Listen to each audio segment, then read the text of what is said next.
You are sitting in a train car. Outside the window, a drop of 1 kilometer straight down. Under the wheels, rails that are 100 years old. The bridge groans. The train does not stop. And you realize there is no way out, only forward. Today we are riding 10 railways where every single journey is a test of survival. Some of them have taken thousands of lives. Some of them are still running right now, today, with passengers on board. Today you will find out what a one-way train looks like. And in 10th place, we begin not with a scream, but with a whistle. A soft, almost toy-like whistle that echoes through the tea plantations of northern India. The Darjeeling Himalayan Railway sounds charming. It looks charming. And that is exactly what makes it so deceptive. The train is tiny. The gauge of the track is just 60 centimeters, narrower than your outstretched arms. The locomotive puffs coal smoke into the mountain air. The carriages sway gently, and all around you the slopes of the Himalayas rise into the clouds. Tourists photograph it. UNESCO put it on the World Heritage List. Travel magazines call it one of the most beautiful rides on Earth. But here is what those magazines tend to leave out. The railway climbs to an elevation of over 2,000 meters. It does this by looping back on itself, spiraling upward on ledges so narrow that in several places the train runs directly alongside a public road. Not over it, not under it, but on it. The rails are embedded in the asphalt. Trucks pass within centimeters of the carriages. Motorcycles weave between the wheels. There are no barriers. There are no warnings. The train simply appears out of the fog and the traffic scatters. And the fog is the other thing. In the monsoon season, which runs from June through September, visibility on the upper sections of the line drops to near zero. The mountains vanish. The road vanishes. The edge of the track vanishes. The driver moves forward on memory and instinct because there is nothing else to go on. The braking system on these trains dates back to the British colonial era, a mechanical arrangement of levers and pads considered adequate in the 19th century, patched and maintained ever since, but never fundamentally redesigned. One traveler who rode this line in recent years wrote about the experience afterward. He described sitting in the frontmost carriage, pressed against the window, watching the road appear and disappear in the gray curtain of rain. At one point, the train rounded a bend, and there was a truck directly on the tracks, broken down, engine dead, driver standing beside it looking stunned. The train stopped with perhaps 4 meters to spare. Nobody around him made a sound. They all sat there, breathing. Then the driver climbed down, the truck was pushed aside by hand, and the journey continued as if nothing had happened. That is the Darjeeling Himalayan Railway.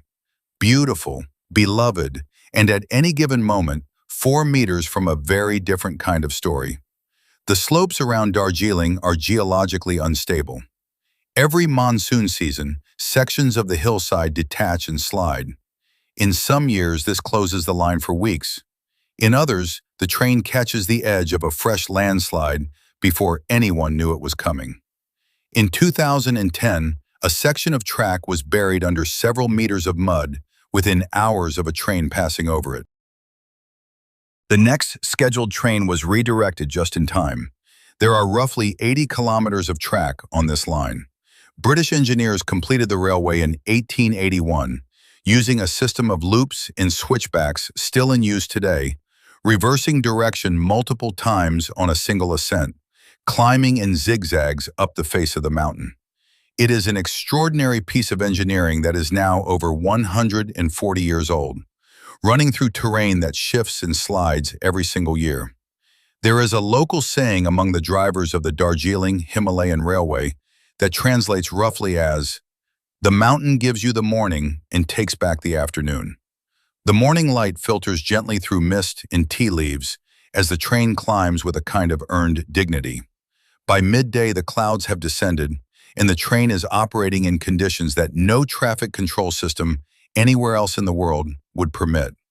The steam locomotives still run on certain sections, burning coal in the original fireboxes, producing a thick, black plume that drifts back over the carriages and settles on everything.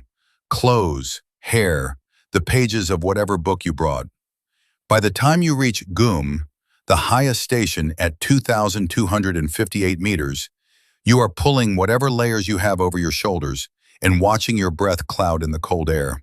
And the smell of coal smoke has become almost comforting. A reminder that the engine is still working. Whether it will keep working for the remainder of the journey is, statistically, probably fine. Probably is doing a lot of work in that sentence. Coming in at number 9, a railway that dresses its dangers in extraordinary beauty. The Bernina Express crosses the Swiss and Italian Alps, not through tunnels, but over them. Open viaducts, stone arches, and exposed mountain passes at an elevation of 2,300 meters. In summer, it is a postcard. In winter, it is something else entirely. The Bernina line holds a record that sounds impressive until you think about what it means. It is the highest railway crossing of the Alps achieved without a single tunnel through the main ridge. Every other alpine crossing buries itself underground for the hard parts. The Bernina goes over the top, in the open air, fully exposed to whatever the mountain decides to send down. And the mountain sends down a great deal. The gradient on parts of this line reaches 70 parts per thousand, extremely steep for a train running on conventional wheels without any kind of rack and pinion assistance. The physics of a loaded passenger train on that descent, in winter, on rails that may carry a film of ice, require a braking system tested and maintained with extraordinary precision. The Bernina line uses continuous automatic brakes, and they work, until the day something interrupts them. In winter, the avalanche risk on this route is classified as severe. The line passes beneath several major avalanche corridors, zones where snow accumulates on the upper slopes and periodically releases with enough force to carry away anything in its path. The Railway Authority maintains sensors, monitoring stations, and barriers along the most exposed sections. When the risk level rises, the line closes. When it is judged acceptable, the trains run. That judgment is made by human beings with instruments, experience, and an imperfect ability to predict when exactly a particular slope will decide to let go. In the winter of 2019, a section of track above the village of Bruzio was struck by an avalanche, small enough not to make international news, large enough to close the line for several days and require significant repair work. No train was on that section at the moment of impact. The question of what would have happened if the timing had been different is not one the Railway Authority dwells on publicly. What makes the Bernina Express genuinely unsettling is the contrast. You board in Chur or St. Moritz in a warm, clean carriage. Coffee is served. Outside the window, the Alps unfold in extraordinary beauty. White peaks, frozen lakes, forests heavy with snow. The Landwasser Viaduct, a curved stone arch 85 meters above a river gorge, appears ahead, and you reach for your camera. Somewhere above you, on a slope you cannot see from your window, a cornice of wind-packed snow is shifting, imperceptibly, under its own weight. The line is 122 kilometers long. It has been running since 1910. Its safety record is, by most measures, good. But good is a statistical term. It means the number of times something has gone seriously wrong is low relative to the number of journeys made. It does not mean the risk is zero.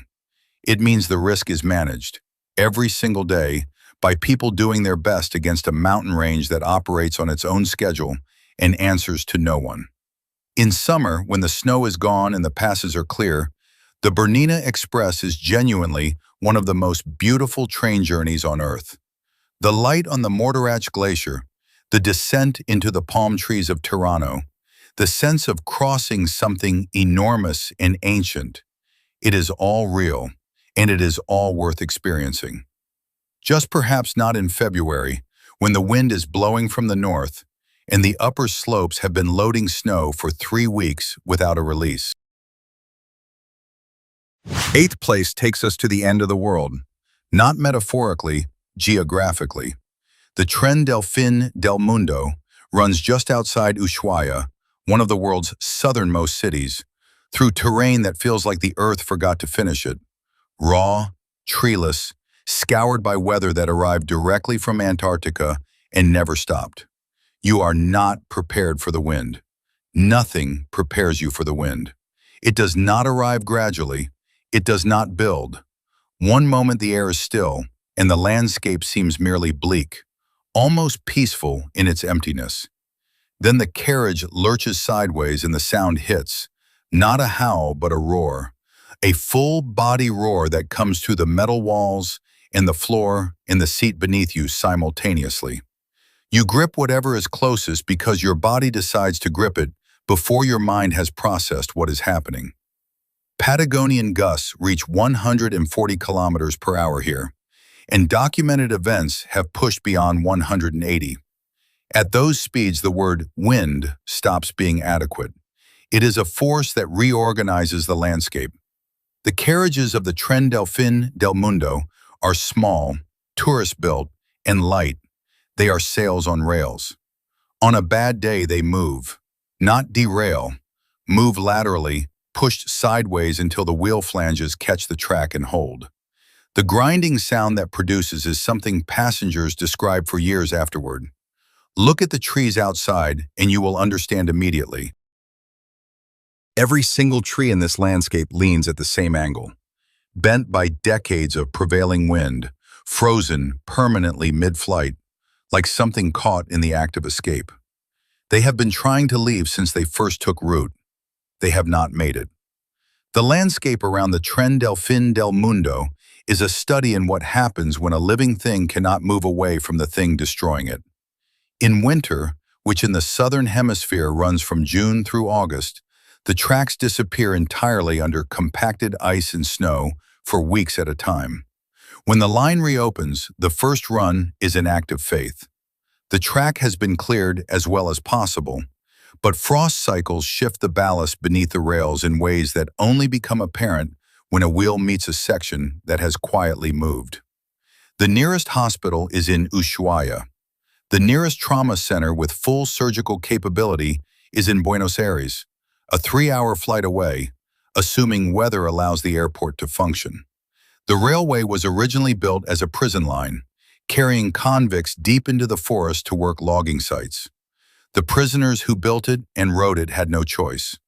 The tourists who ride it today are making a different kind of choice, most of them without fully understanding what they are agreeing to, until the wind grabs the carriage and the roar fills the world and the empty white landscape tilts sideways through the window.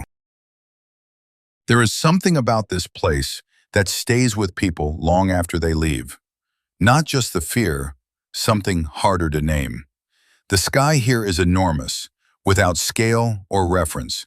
The trees lean, the wind does not stop, and the little train keeps running, the way it has since 1910, carrying whoever is aboard toward a horizon that never seems to get closer. The end of the world is not a comfortable place. The train gets you there on its own terms. Number 7. Let's talk about lightning. Not the lightning you see from a safe window with a warm drink in your hand. The lightning that hits the thing you are sitting inside of. The Pikes Peak Cog Railway in Colorado climbs to the summit of Pikes Peak, which stands at 4,300 meters above sea level. That altitude puts the summit not just above the clouds, but inside them for a significant portion of the year. The atmospheric conditions around a peak of this height in the Colorado Rockies generate thunderstorms with a regularity that meteorologists treat as almost mechanical. They build in the afternoon, they discharge with extraordinary violence, and they do it directly overhead. The train takes approximately 3 hours to make the round trip. The summit section of the journey, above the tree line, crosses several kilometers of completely open, exposed terrain where the carriages are the tallest objects for a considerable distance in every direction. A fully loaded passenger train on an open alpine ridge during a Colorado afternoon thunderstorm is not a place you want to be if you have any particular attachment to your continued existence. The Railway Authority knows this. They monitor weather obsessively. Summit operations are suspended when electrical activity is detected. The protocols are rigorous and well-practiced. And yet weather at 4,300 meters moves faster than any monitoring system can always accommodate. A storm can be 30 kilometers away and directly above your head in under 20 minutes. Lightning at altitude does not arrive with polite advance warning. At 4,300 meters, the air contains roughly 40% less oxygen than at sea level. This is enough to cause symptoms in a meaningful proportion of passengers: headache, nausea, dizziness, in some cases something close to confusion. Elderly passengers and those with cardiovascular conditions are warned. Children are warned. The railway sells bottled oxygen at the Summit gift shop, which tells you something precise about the gap between the experience being marketed and the physiological reality of where you are being taken. The view from the summit is, by all accounts, transcendent. On a clear day, you can see Denver, more than 100 kilometers away. The curve of the Earth is visible. The scale of the Rockies becomes comprehensible in a way impossible from any lower vantage point. On a clear day. The clear days are reliable in the morning. By early afternoon, the clouds are building. By mid-afternoon, if you have stayed too long at the Summit Cafe taking photographs, you are inside a storm generating lightning bolts with the temperature of the surface of the sun. And the thing you are about to get back into is a metal vehicle on metal rails on the highest point of a mountain range, exposed on all sides. The Cog Railway has carried millions of passengers since it opened in 1891. President Theodore Roosevelt wrote it. Catherine Lee Bates wrote it and was moved to write America the Beautiful. The mountain has accommodated most of its visitors. Most. The mountain has its own schedule, though, and it does not publish it in advance. At number 6, some railways are dangerous because of weather, some because of terrain. The Death Railway, the Burma Railway, is dangerous because of what it costs to exist at all. And that cost is written into every kilometer of track in a way that does not fade.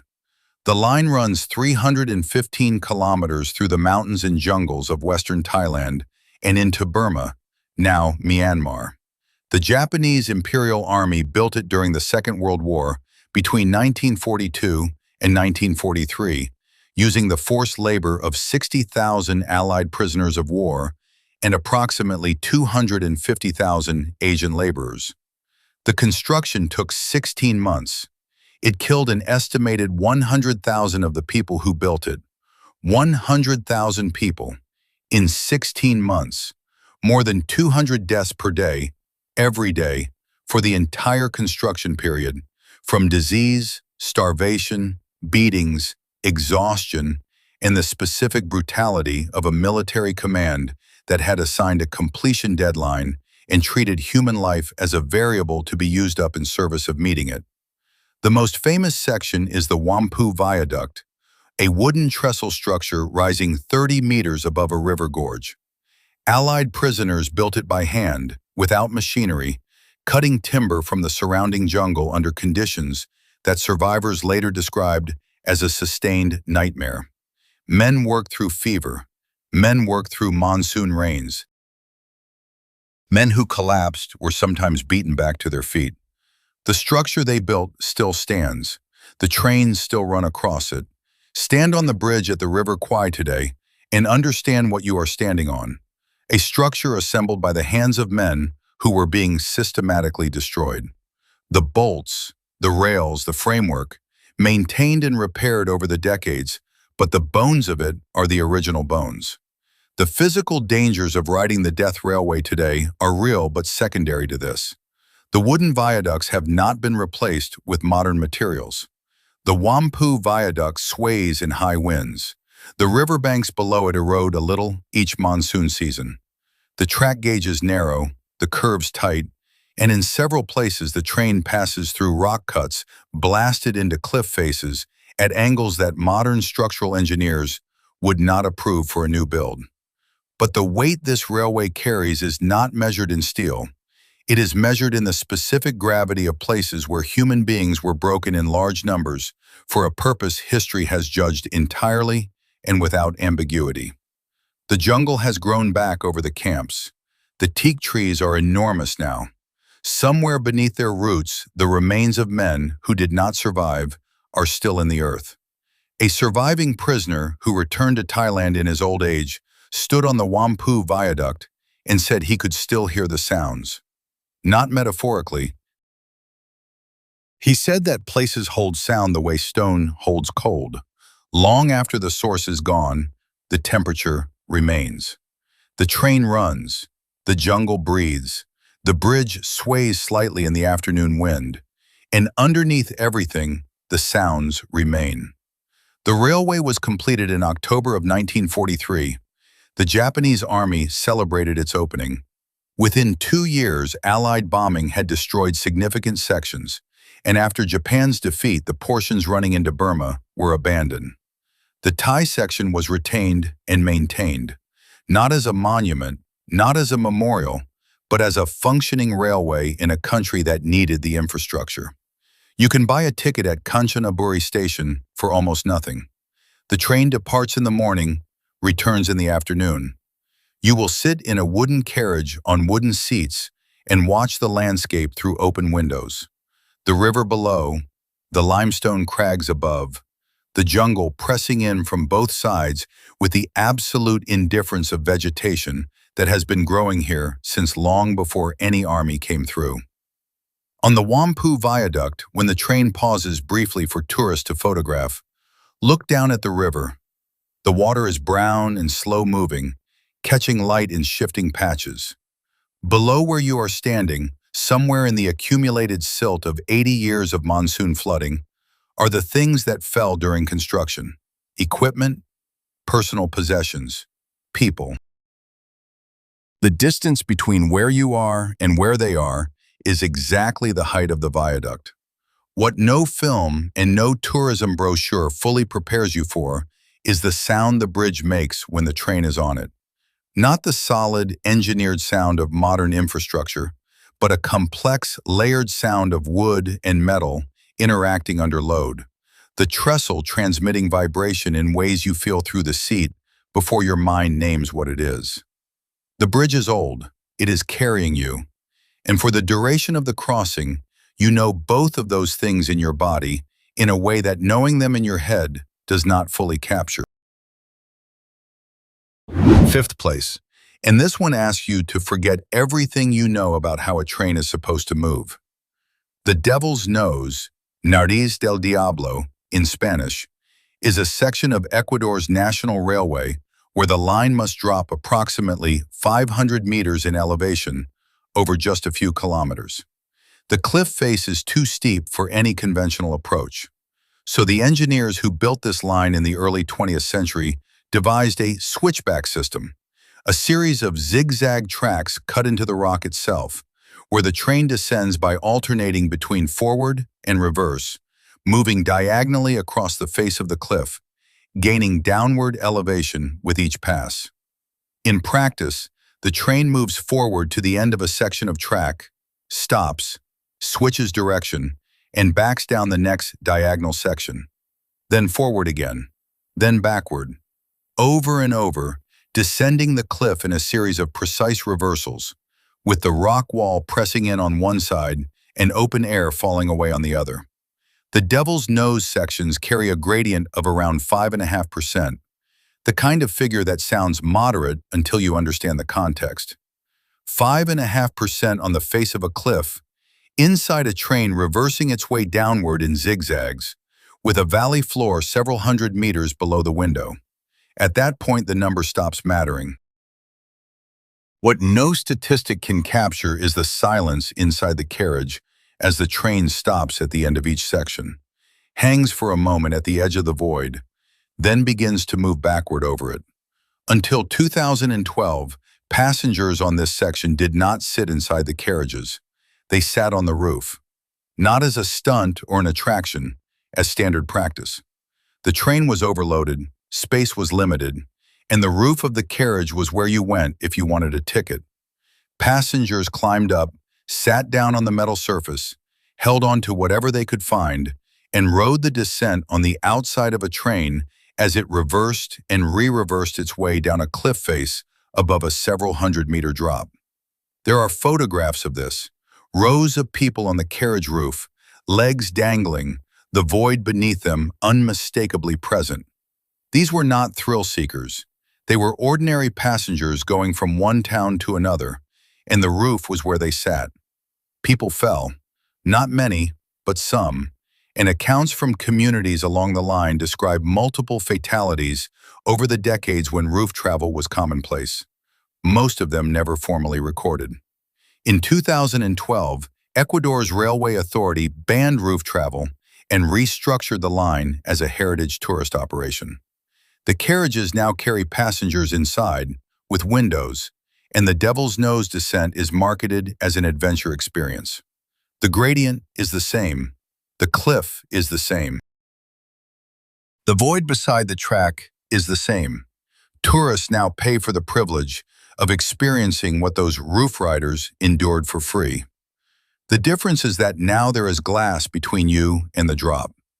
Whether that changes the essential nature of what is happening outside, a train reversing its way down a cliff face above a several hundred-meter fall, is a question you can answer for yourself when you feel the carriage tip backward and begin its descent. In fourth place, a railway that is already dead, and still dangerous.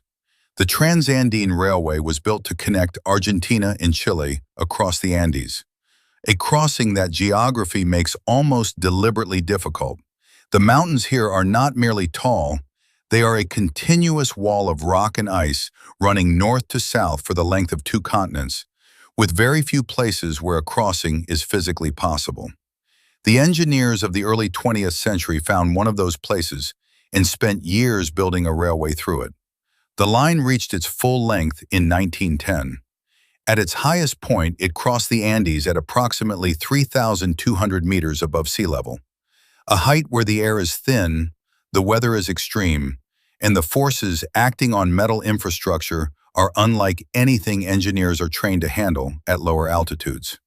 Thermal expansion in summer, ice contraction in winter, the weight of snowfall measured in meters rather than centimeters. The railway struggled from the beginning. Avalanches were not a seasonal hazard, they were a scheduling reality. In some years, the line was blocked by snow for months at a time. Tunnels flooded, bridges were destroyed by mountain torrents that arrived without warning in the spring melt. Maintenance costs were extraordinary, revenue never sufficient, and the railway existed in a permanent state of crisis management, always being repaired, always on the edge of a failure that could not be repaired quickly. The final blow came in 1984. A combination of avalanche damage and flooding destroyed several critical sections simultaneously. The cost of repair was calculated. The traffic projections were assessed. The decision was made to close the line and not reopen it. The Trans-Andine Railway has been officially closed for over 40 years. The tunnels are still there. The stonework of the bridges is still there.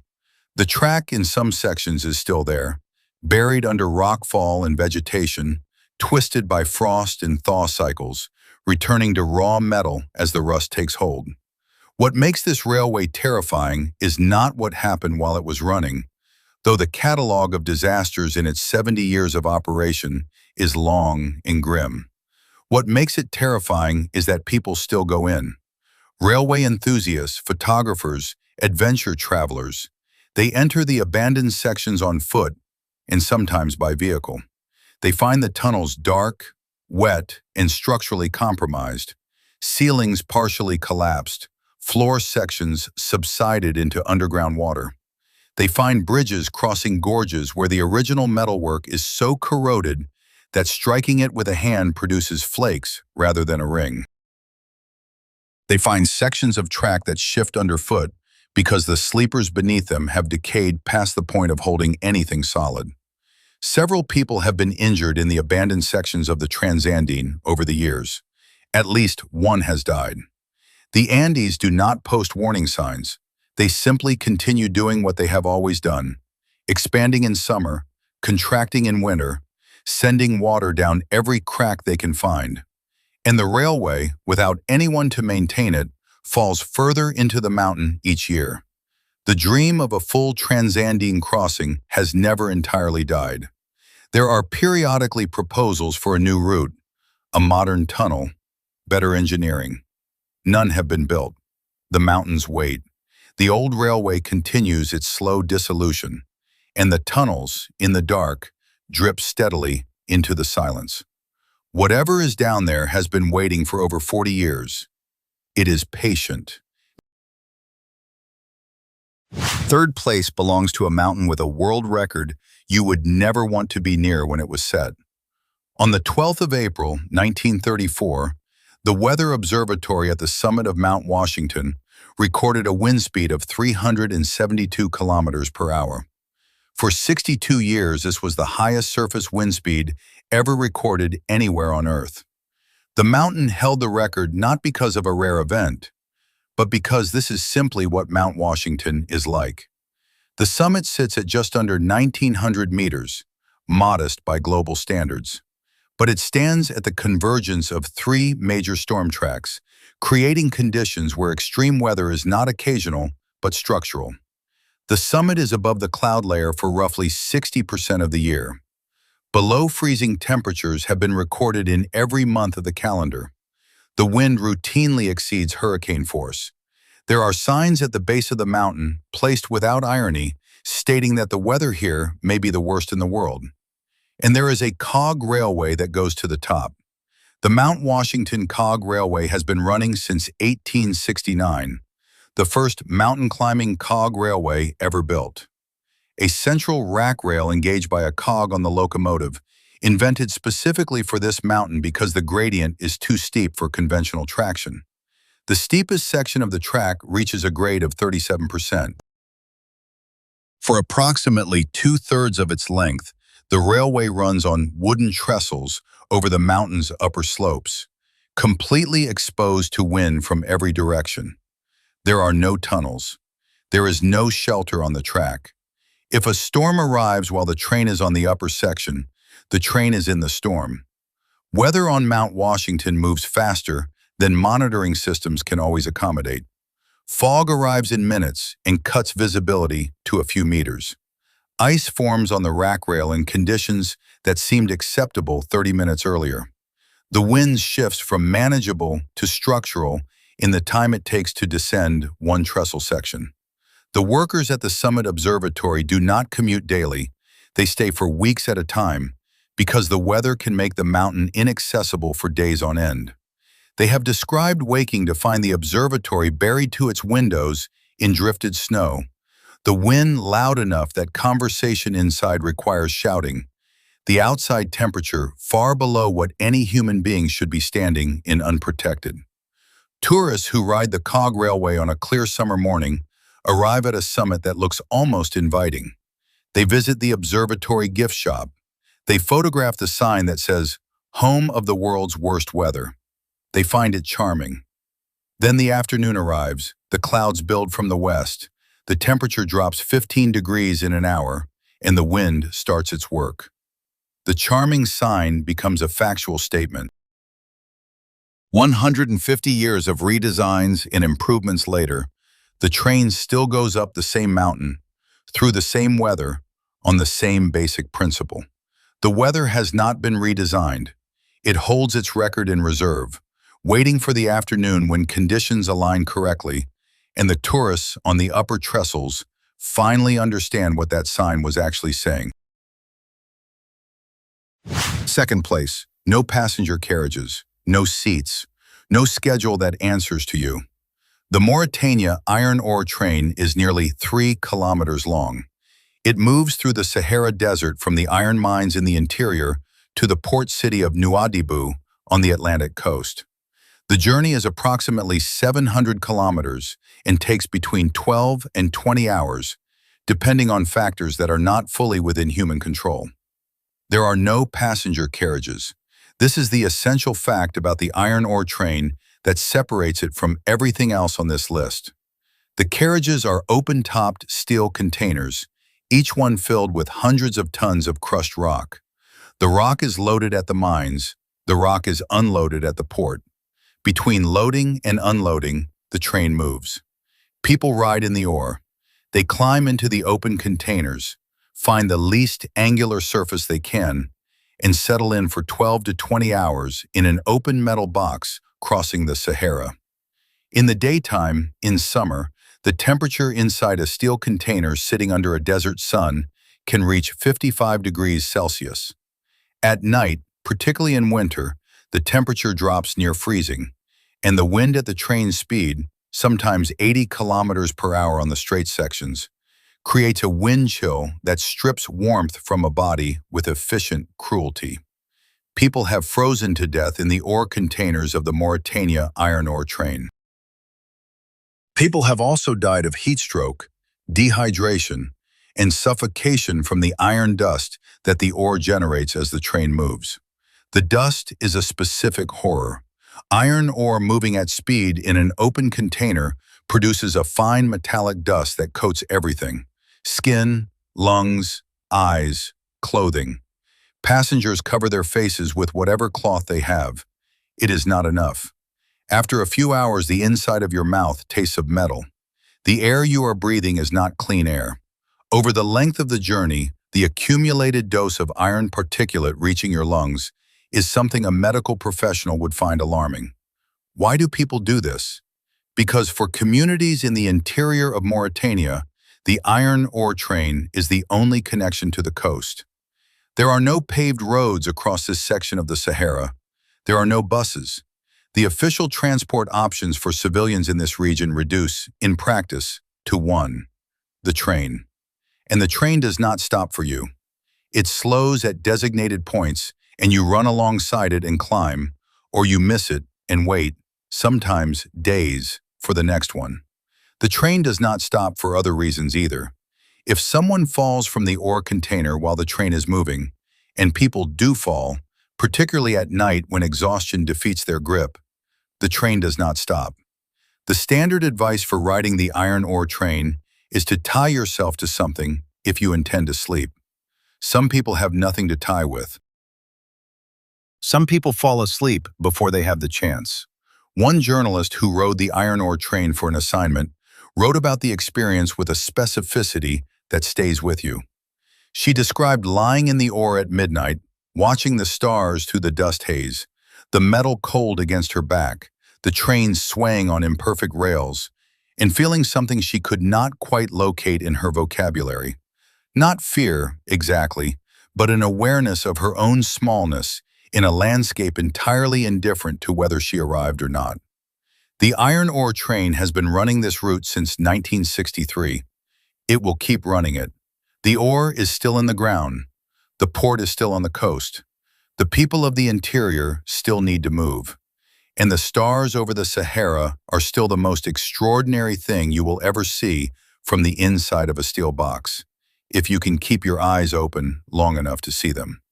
The train's locomotive, sometimes two, sometimes three engines coupled together, generates a sound people describe as less like machinery and more like weather.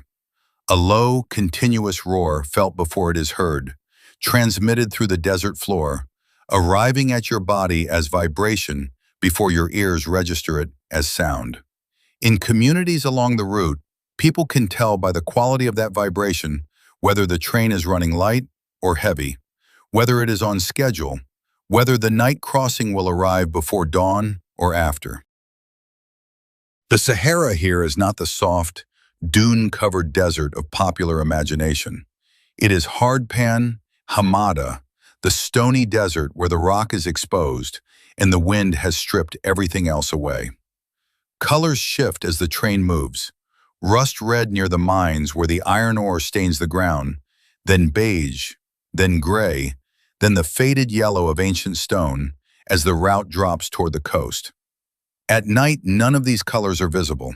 The desert is black, the stars so densely packed that the sky looks almost solid, and the train moves through all of it like a mechanical river, heavy, unstoppable, utterly indifferent to its passengers.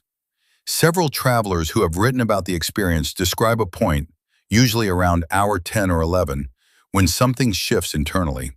The discomfort recedes, or you stop fighting it, and what remains is a kind of radical presence. You are here, in this metal box, in this desert, with these stars, and nothing in your previous life has prepared you for this specific combination of factors. Or you fall asleep holding a metal rail and wake up when the train slows for chum, iron dust in your teeth and no memory of the stars at all. The iron ore train is not selective about the experience it provides. It simply moves, and you are in it, and when it stops, you get out. And at number 1, the deadliest train disaster in recorded human history. Not in wartime, not on a dangerous mountain line, on a beautiful beach, on a holiday. On the 26th of December 2004, a passenger train called the Queen of the Sea was traveling along the southern coast of Sri Lanka. It was the day after Christmas. The train was packed. Estimates of the passenger count range from 1,000 to nearly 2,000 people, because many were traveling without tickets, sitting in the aisles, standing between carriages, filling every available space in the way that holiday trains on this line routinely do. The train was running perhaps 1 meter from the edge of the Indian Ocean. That morning, an underwater earthquake with a magnitude of 9.1 occurred off the coast of Sumatra, one of the largest earthquakes ever recorded. The seafloor displacement it caused sent a wave across the Indian Ocean at the speed of a commercial jet aircraft. The Queen of the Sea's driver saw the water recede from the beach beside the track. This is a phenomenon well documented by tsunami survivors. The sea pulls back before it arrives, sucking the water from the shoreline in a way that appears almost supernatural to those who have not been taught what it means. Some passengers got off the train when they saw the water recede. They ran inland. Some of them survived. The wave arrived at a height of between 7 and 9 meters. It hit the train from the side. The carriages were not built to withstand a lateral force of that magnitude. Nothing that travels on rails is. They were picked up, torn from the track, and carried inland. Some were deposited hundreds of meters from where they had been. The wave retreated, and then the second wave came, larger than the first. Approximately 1,700 people died on the Queen of the Sea and on the platforms and roads nearby. It is the deadliest train disaster in recorded human history. In a single morning, on a stretch of track that runs alongside a beautiful beach on a holiday, more than 1,700 lives ended in the space of minutes. The track was repaired. The trains still run on it. This is the fact that sits in the center of this story and refuses to move. The Sri Lanka Coastal Railway still runs on a route that puts passenger carriages within a meter of the Indian Ocean, on a coastline struck by a catastrophic tsunami within living memory, on a planet where the tectonic forces that generated that tsunami have not changed and will generate more. The Indian Ocean Tsunami Warning System has been significantly improved since 2004. Evacuation protocols are better. Coastal communities are more aware. None of these improvements move the tracks away from the water. A Sri Lankan railway employee named Soma Edirasinge was at Paralia station when the Queen of the Sea was struck. He survived by climbing a tree. In the years afterward, he worked to build a memorial at the site, the rusted body of one of the carriages, preserved where it came to rest, as a marker. He has said in interviews that he does not understand why the tracks were not moved after 2004. He does not say this with anger. He says it with the particular exhaustion of someone who has asked the question many times and received many answers that did not answer it. The memorial carriage rusts slowly in the Sri Lankan air. The trains pass it every day. The passengers look out their windows at the ocean, which is very beautiful, and at the beach, which is very close, and mostly they do not think about what happened here. They are on holiday. The light on the water is extraordinary. The train sways gently on the track, 1 meter from the edge of the Indian Ocean. Every time you look out that window and see the wave coming, you will not know until you know, and by then you will be in the water. That is the cost of the most beautiful train ride in the world.